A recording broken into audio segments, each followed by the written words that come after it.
Doy paso en este momento y voy a presentar pues, al siguiente ponente que tiene una importancia extrema para el mundo del títere.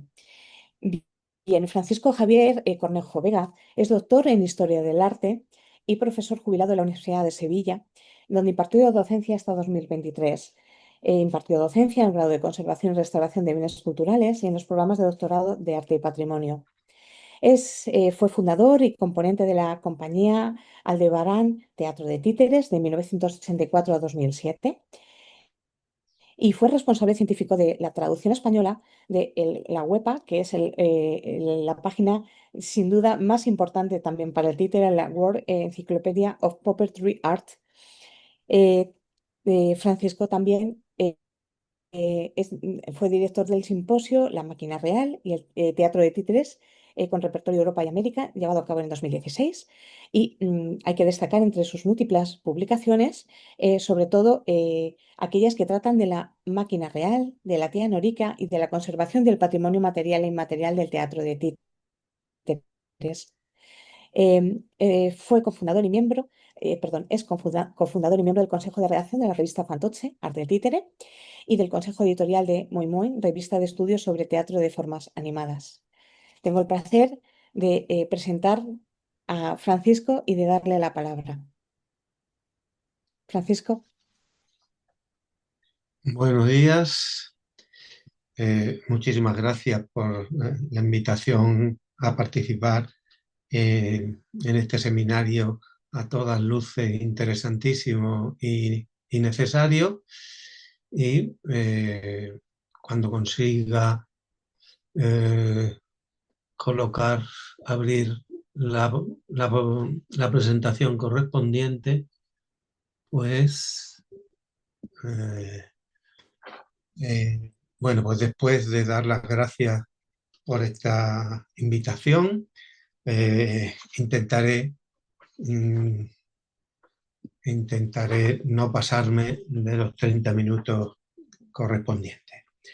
Bueno, yo voy a hablar sobre una introducción a la historia de los títeres y marionetas en España, que como comprobaréis, pues tiene muchísimo para hablar, muchísimo más de media hora, por supuesto. Eh, una cuestión previa es necesaria para comprender de qué estamos hablando cuando hablamos de títeres, marionetas, esculturas animadas. Eh, Quisiera dejar claro que debemos de entender por títeres, marionetas, esculturas animadas, figuras animadas, como un objeto que normalmente es inerte, eh, y que puede ser muy complejo o muy simple, pero que gracias a la acción humana, a la acción del titiritero, el animador, eh, es capaz de dar la sensación de tomar vida, es decir, un objeto muerto que para el espectador de ese objeto eh, toma vida y su cerebro pasa a considerarlo como algo vivo. Eh, esa actuación sobre el objeto no es otra cosa que la aplicación de un movimiento, de un dinamismo. Bueno, pues precisamente en ese movimiento es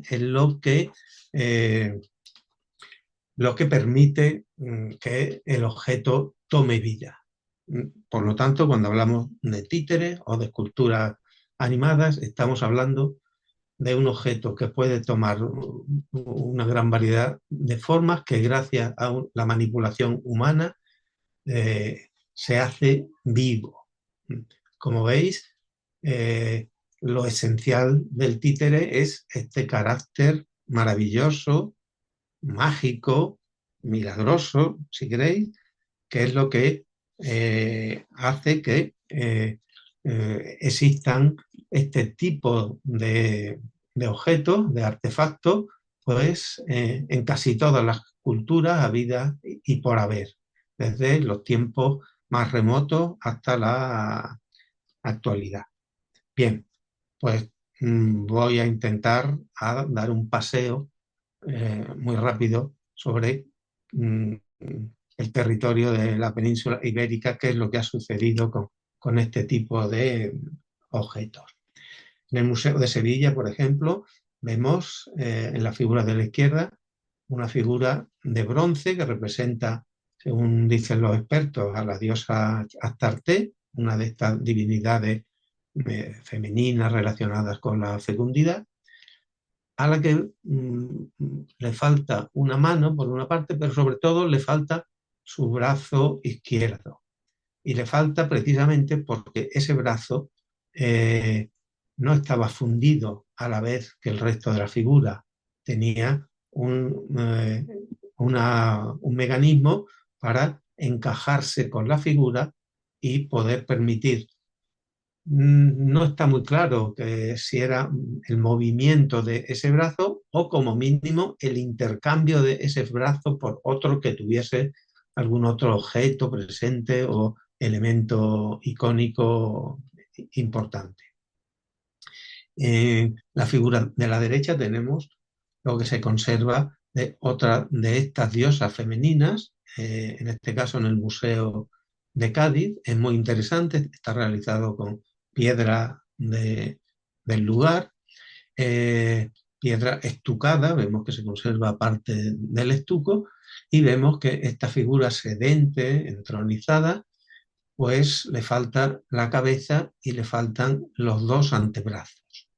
precisamente los elementos que posiblemente fuesen movibles cuando se fabricó esta imagen. Eh, la cabeza,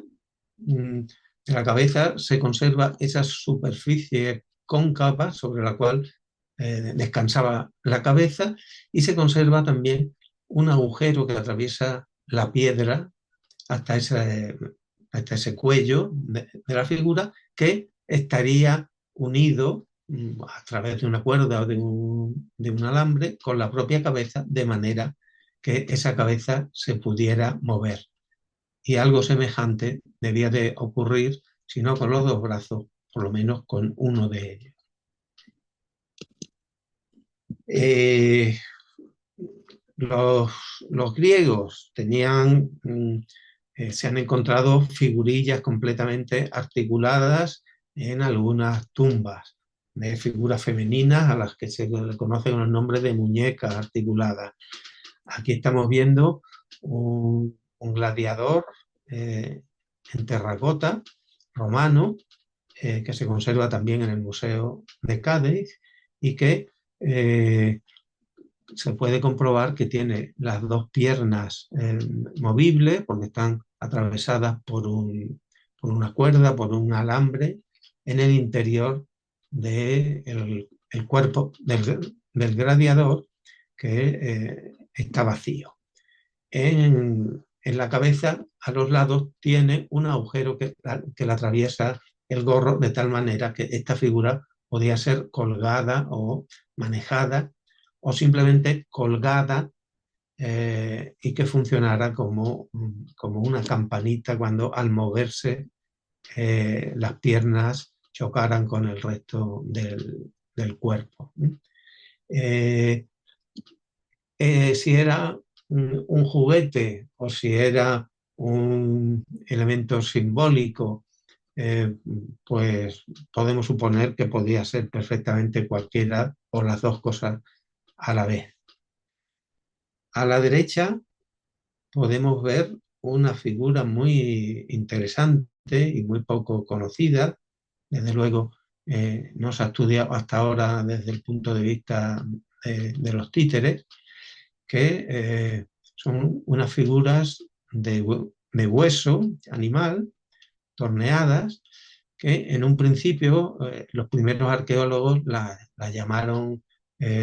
piezas de ajedrez por el aspecto que,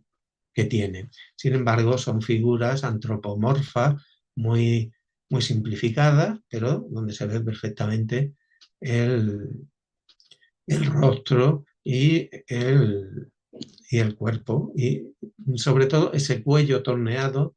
tan interesante porque permite atarle a ese cuello pues una tela de manera que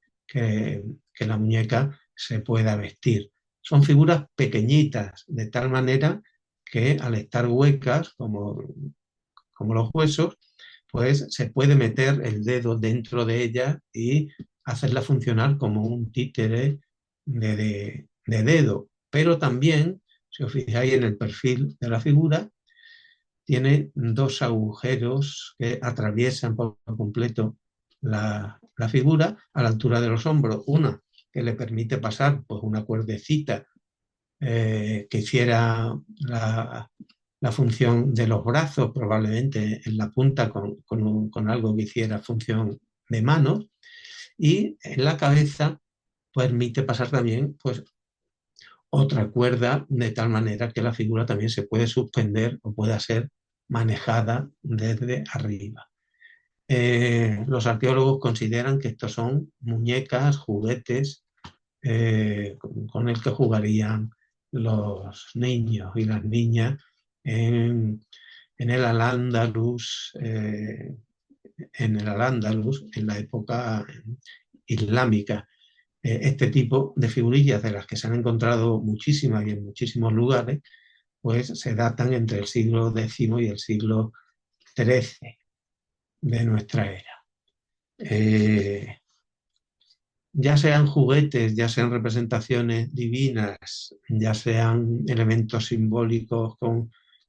para usar en ritos funerarios, el caso es que todas estas figuritas están concebidas para tener movimiento y para poder eh, tomar vida,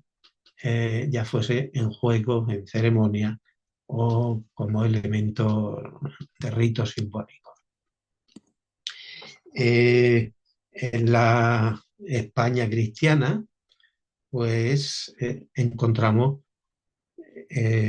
figuras articuladas, vinculadas también a la religión. Una de las más extendidas y de las que se conservan eh, muchísimas piezas y se conserva el recuerdo de otras tantas más, pues son los Cristos articulados que participaban en las ceremonias del descendimiento o también llamadas del sermón del desenclavo, porque esta ceremonia que se hacía en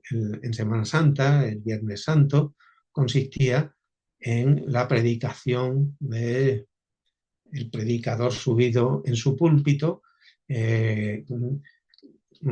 recitando un sermón especial que incluía pues, la dramatización del acto de desenclavar al Cristo muerto de la cruz para transformarlo en un Cristo yacente. Es una ceremonia que está bastante documentada, se sigue representando en algunos sitios y es una ceremonia muy dramática, desde los martillazos para desenclavar a la cruz hasta cuando le van quitando los clavos y esos brazos articulados en el hombro pues caen a peso repentinamente, todo eso gestionado por el predicador que, que, que va, que va creando pues toda una tensión. Cada clavo que se le quita la corona de espinas se le va presentando por otra parte a una virgen que normalmente también estaba articulada y que podía mover los brazos, llevarse un pañuelo a la cara para llorar o extender los brazos, de tal manera que se hacía un verdadero teatro de marionetas, de títeres, en este ceremonial tan tremendo que terminaba siempre con el Cristo colocado en sus parihuelas o en su urna y en la procesión alrededor del templo o a veces por la calle del Cristo yacente, que permanecía yacente hasta el año siguiente, que pues, se volviera a crucificar y se volviera a repetir la ceremonia. No se sabe tanto de las ceremonias que es la Virgen de los Reyes de la Catedral de Sevilla, situada en la capilla real de esta catedral, donde estaban enterrados también los reyes Fernando III y Alfonso X el Sabio, con sus correspondientes esposas, eh, reyes que contaban también con figuras escultóricas articuladas, cubiertas de plata, articuladas como la propia Virgen de los Reyes y el propio niño Jesús que tiene en brazos, que no solo tenía todo el cuerpo articulado, rodillas, brazos, pies, sino que también en su espalda, abriendo una puertecita, se puede contemplar lo que vemos aquí en estas fotografías de principios del siglo XX, pues un mecanismo del que surgía un, una, un cordón de cuero que pasaba a través de la espalda hasta la cabeza, de manera que tanto la Virgen como el niño, en algunos momentos de la ceremonia, podemos imaginar que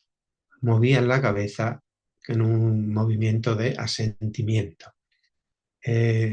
Sabemos que esta ceremonia existía y conocemos estos datos. La Virgen de los Reyes está perfectamente estudiada,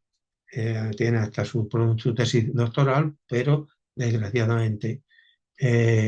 todo lo que respecta al mecanismo que la convertía en un títere, pues se pasó por encima, supongo que por cuestiones ideológicas,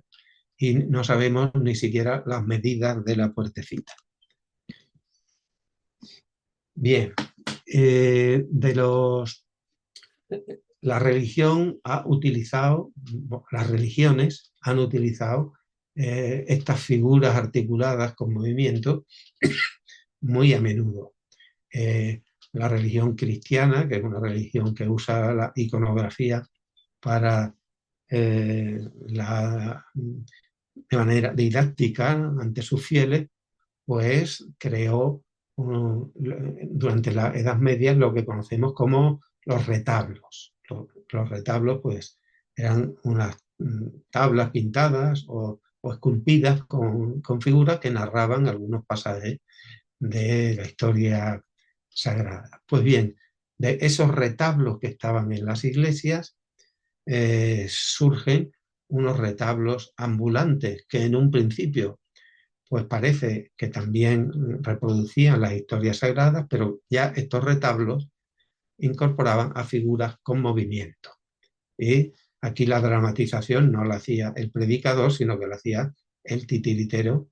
que cargando con este tipo de retablos, que como vemos aquí en esta pintura del siglo XVIII, eran una especie de armario con dos puertas que se abría y que tenía algún tipo de movimiento en cada una de sus escenitas, pues el titiritero contaba sus historias. De ahí pasó la palabra retablo al teatro de títeres, y no ya para representar solamente historias religiosas que se siguieron representando hasta el siglo XIX, sino para representar otro tipo de historias. Recordar el famoso retablo de Maese Pedro que Cervantes incorpora en el Quijote. Bien, pues estos retablos se desarrollarían técnicamente, no sabemos demasiado de ellos porque hay que decir que se conservan, no hay títeres de españoles anteriores al siglo XIX que se conserven, por lo menos que yo conozca. Y en los siglos XVII y XVIII, pues aparece un nuevo fenómeno en el teatro de títeres, que es el conocido como la máquina real. La máquina real es consecuencia de que en el último tercio del siglo XVI se desarrolla en España el teatro comercial, es decir, un teatro por el que se cobraba entrada, y se desarrolla todo un circuito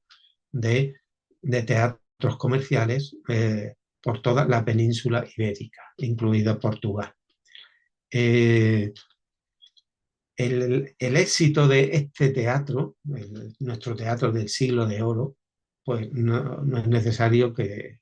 yo lo explique, ¿no? El caso es que durante todo el año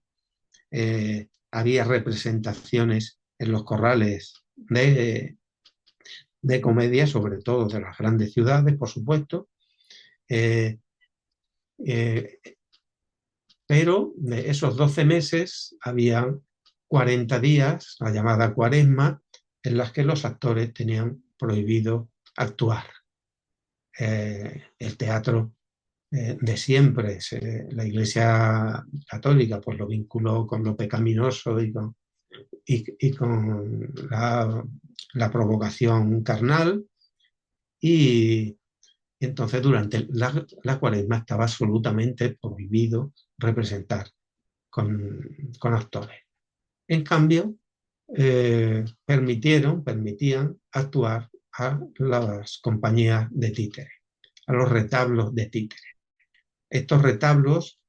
no tuvieron más remedio que transformarse para poder representar no ya las pequeñas historias que representaban hasta entonces, sino las mismas comedias de los mismos dramaturgos de nuestro siglo de oro, es decir, estamos hablando de Lope de Vega, de Mira de Amezcua, de Calderón, representarlas con títeres. Para eso, eh, durante la cuaresma, las compañías de máquina real, se llamaban de máquina real, de máquina por el aparato técnico, ¿no? En el sentido amplio de la palabra máquina en aquella época, y real porque necesitaban del permiso del rey, igual que las compañías de teatro de actores. Bueno, pues estas máquinas reales estuvieron durante 2 siglos, desde principios del siglo XVII hasta principios del siglo XIX, representando primero los corrales de comedia, y cuando los corrales de comedia a finales de ya en el siglo XVIII se transforman en teatros a la italiana, pues se tienen que buscar otros espacios alternativos, pero la máquina real siguió representando hasta el siglo XIX y fue la aportación más importante a la historia del teatro de títere que ha hecho, eh, que han hecho los españoles. Disculpa, Francisco. ¿Sí? Perdona, como vamos un poco de retraso, te quedarían 5 minutos, ¿de acuerdo? Bueno, pues vamos a ver si soy capaz. Perdona, Eh, y aprovecho para comentar un momento que haremos el descanso un poco más tarde, a las 11:15. Así que disculpar las molestias. gracias. Bien, en el siglo XIX eh, empiezan a aparecer una gran cantidad de espectáculos de todo tipo eh, que se representan en casas particulares y que serán una competencia tremenda para la máquina real, lo cual hará que esta caiga poco a poco en decadencia, ¿no? Por ejemplo, la linterna mágica, aquí tenemos la palabra mágica de nuevo vinculada a los títeres. Eh, los títeres de guante, que aunque existían desde, por lo menos desde el siglo XVII, yo los tengo documentados aquí en España, pero no tenían la popularidad que llegarían a tener a partir del siglo XIX, ¿no? En España con el personaje de Don Cristóbal. Eh, los títeres de sombra, el teatro de sombra, que también, aunque ya existía por España desde el siglo XVIII, también en el XIX toma muchísimo peso e incluso llega a las casas particulares, o las marionetas de hilo, inexistentes hasta entonces y que a finales del siglo XIX, pues hay algunos titiriteros extranjeros que deciden sustituir la barra a la cabeza que llevaban los títeres que se manipulaban desde arriba, una barra metálica con la que se movía y el títere podía hacer pues, prácticamente de todo, deciden sustituirlo por alambre o por hilos, con lo cual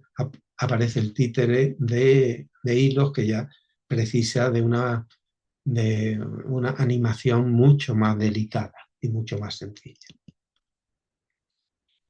Pero lo que va a ser un golpe grandísimo para el teatro de los títeres será la aparición del cine a finales del siglo XIX y que se extenderá a principios del XX.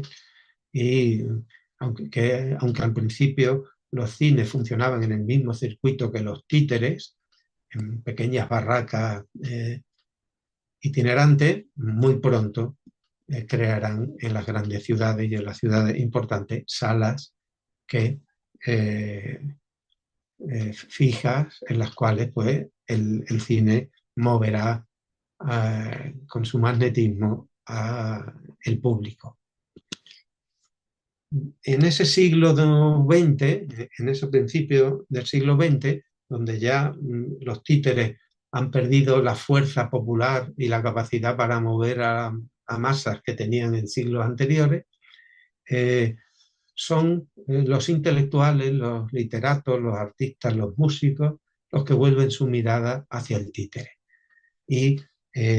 esperan que el títere les sirva para resucitar, para darle vida, para refortalecer al teatro burgués decadente que se había ido generando a lo largo del siglo XIX.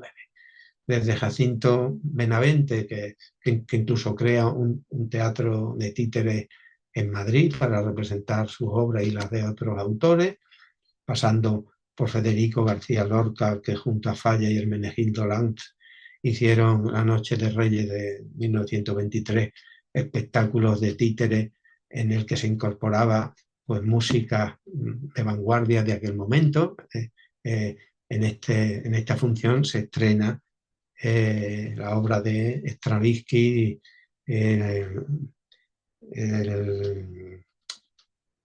bueno, la historia del soldado. El propio Falla crea una obra musical a partir del retablo de Maese Pedro de Cervantes y la concibe y escribe la música, pero también escribe el texto y las acotaciones de cómo se debía de representar con marioneta a la vez que se ejecutaba la música, obra que será una de las más famosas de Falla y que tendrá un éxito por toda Europa y por todo el mundo inmediato. O Valle Inclán, que comienza a escribir piezas para títeres, pero sobre todo crea el esperpento, que es la aplicación de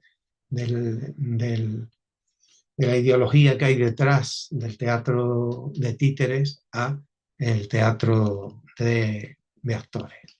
La historia del soldado se representará también en el año 1931 en la residencia de estudiantes con gente tan importante como Cipriano Rivas Cheriz,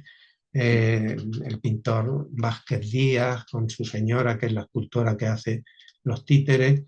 etc. Bueno, todo ese momento áureo o de plata de los años de la generación del 27 o de la edad de plata, pues se viene abajo por completo cuando el golpe militar toma el poder y bueno, acaba física o psicológicamente con todo lo que se había hecho hasta entonces. Sin embargo, se siguen haciendo títeres porque la organización juvenil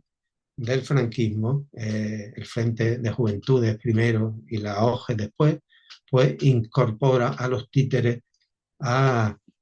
obliga a los niños a asistir a estas representaciones de títeres y fomenta la creación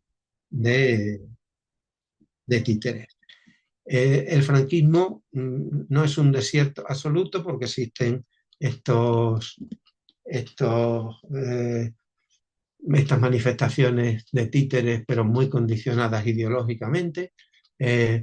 Pero cuando muere el dictador y comienza la transición, los títeres surgen con tal fuerza y con tal intensidad en muy pocos años, que ya en los años 80 pues, existe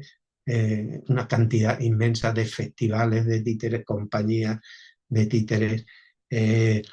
un interés extraordinario que hace pues, que algunos hablen de que estamos viviendo en el siglo de oro de los títeres. Siglo de oro que si comenzó a finales de los 70, en los años 80, pues resulta que ya Disculpe, lleva... Francisco, tiene que finalizar ya la Ya intervención. termino. Lo siento mucho. Bien, pues hoy el problema que tenemos con todo ese material generado por toda esta inmensa actividad es el de su conservación. Ante la escasez de instituciones que se interesen por esa conservación, hoy estamos en un momento crítico porque las primeras generaciones de titiriteros que se desarrollaron en los años 80 están dejando de actuar y todo su material y toda su, su historia pues corre un gran riesgo de que se pierda. Muchísimas gracias y aquí termino.